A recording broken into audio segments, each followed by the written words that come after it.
How's it going, everyone? Today I'm in South Cornwall, or Penzance to be precise actually, and I'm going to have a little look around St Michael's Mount.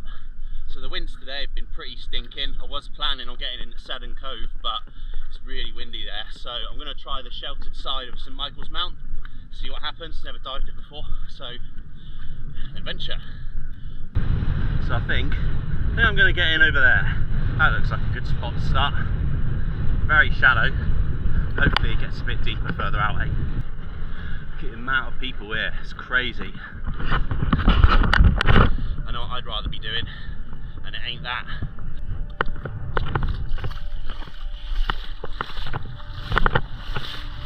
Oh yeah, that's the one. Well, if it's like this further out, then hopefully it should be pretty nice.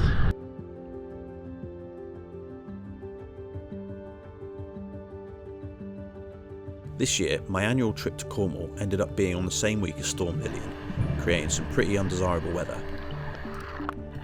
Conditions under the waves weren't particularly great either, with visibility dropping down to only a couple of metres. But I gave it a go anyway, checking the areas of the bay that were sheltered from the wind, hoping to find fish that were hiding away from the current.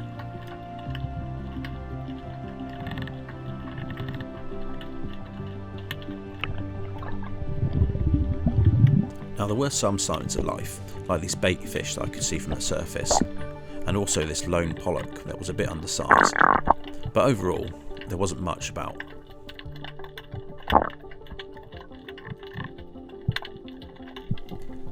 After a few spettos, it was pretty clear that there weren't any fish in this area, so I decided to change the tactics and explore some of the shallower areas, hoping I'll bump into a school of mullet feeding in the shallows.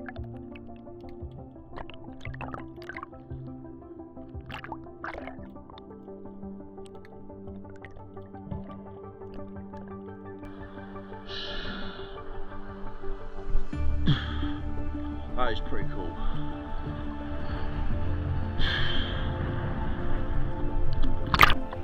Eventually I gave up looking for fish and decided to have a look for lobster in some of the holes instead.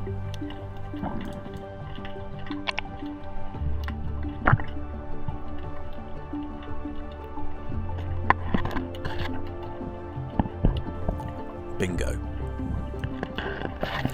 This lobster's hole was quite narrow and difficult to get the hook in without spooking it, and every time I got the hook in behind it, it would shoot back into its hole further.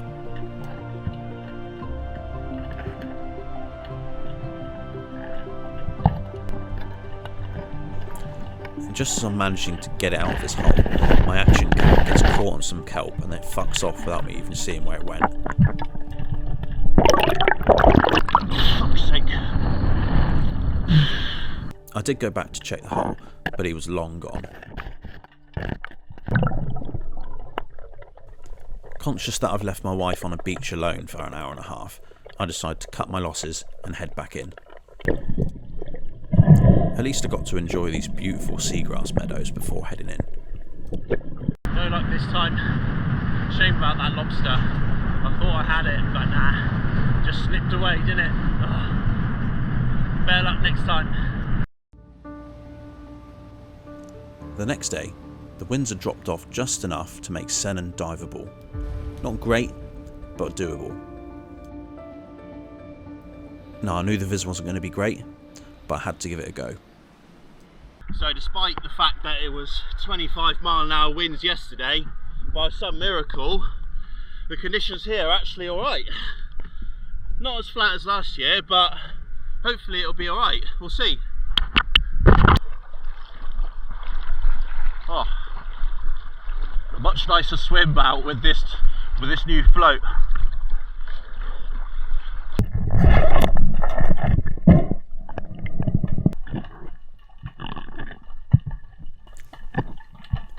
I ended up checking similar spots I was in last year, just right to the rocks, probably in about 7 to 10 metres of water.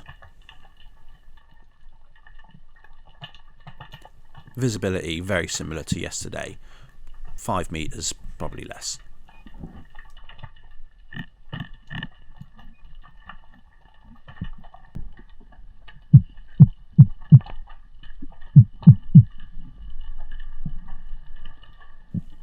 Some sections were like being in the middle of a washing machine. Could barely see anything, but in the corner I catch a glimpse of a school of bass.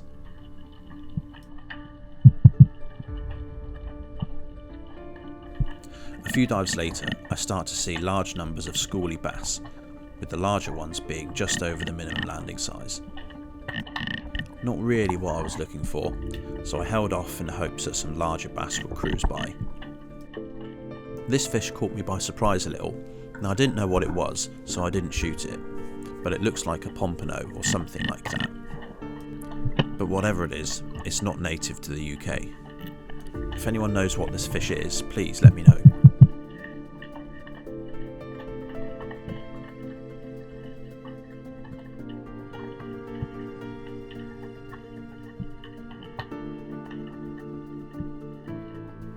I had initially planned on hitting some deeper dives on this session, but due to the unpredictable weather, I didn't feel comfortable pushing out further, so I ended up sticking in this area.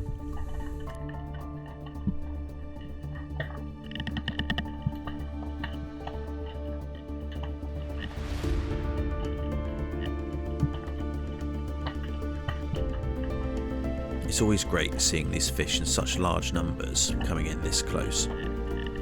The fish were clearly not bothered by my presence and were quite happy coming in pretty close.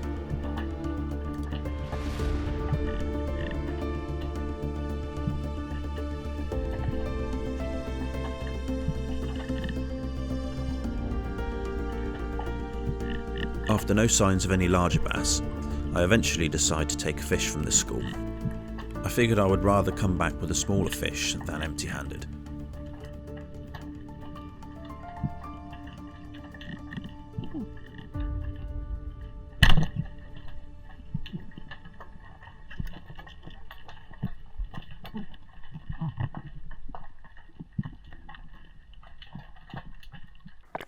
I decided to head in after this, which was probably a good move as the tide started to run, which made for an uncomfortable swim back in. I did try my luck on the school of mullet quickly, but unfortunately to no avail. I had to end the dive on a miss, didn't I?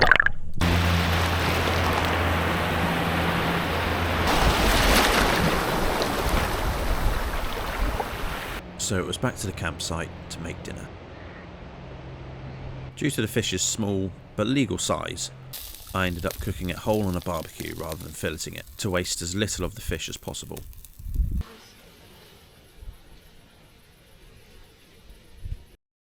The next day, I left the diving gear behind and opted for a more relaxed activity, rock pooling. Anyone who knows me knows I've spent my entire life looking under rocks for animals. Cornwall is a great place to do this.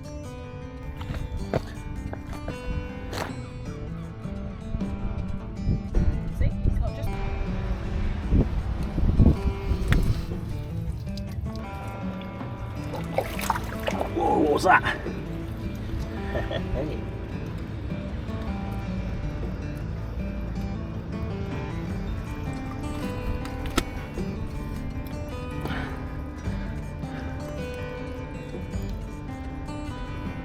There you go, velvet swimmer crab.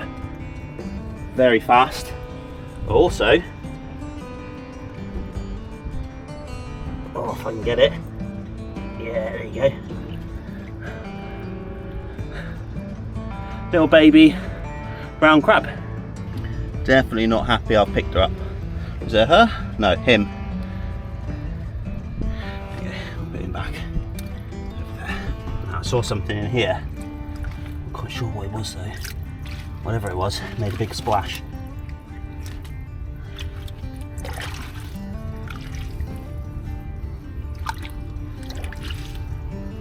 Nah, it's gone.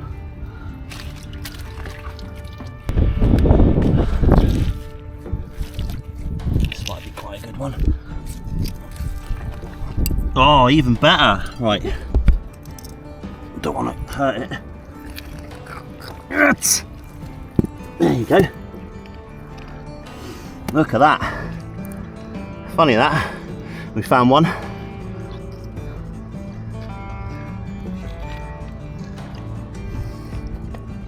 Oh. This one's a girl. She's much nicer.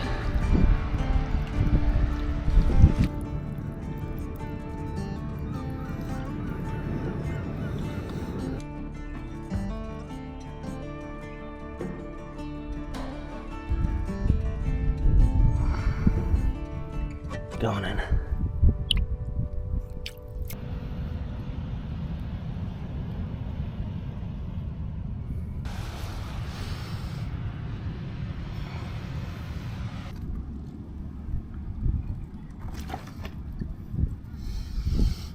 There we go.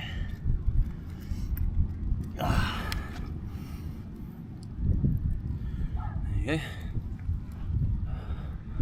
Green shore crab.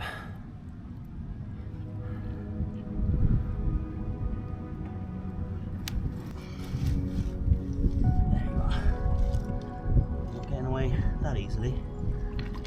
There you go. Another female. There you go. She's angry.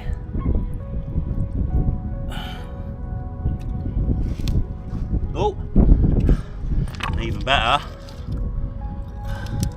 Yeah, my luck has finally paid off. Ah, never mind.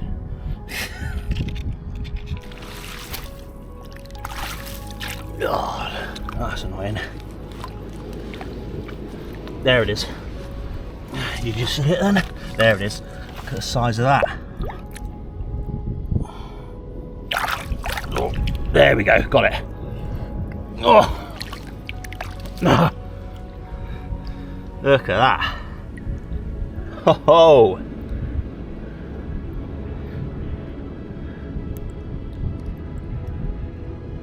Beautiful.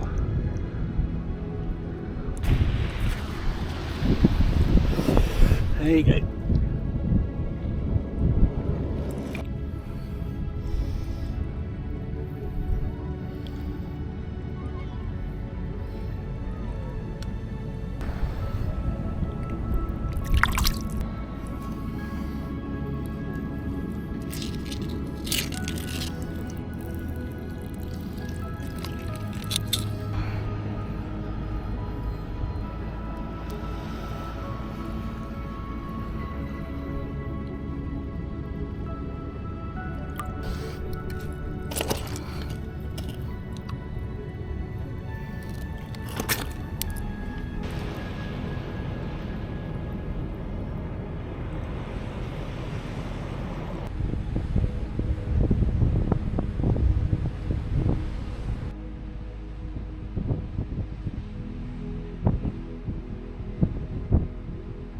After a few hours of exploring, I rounded the day off by exploring a really cool wreck on the waterline and taking some aerial shots of Cornwall's rugged coastline.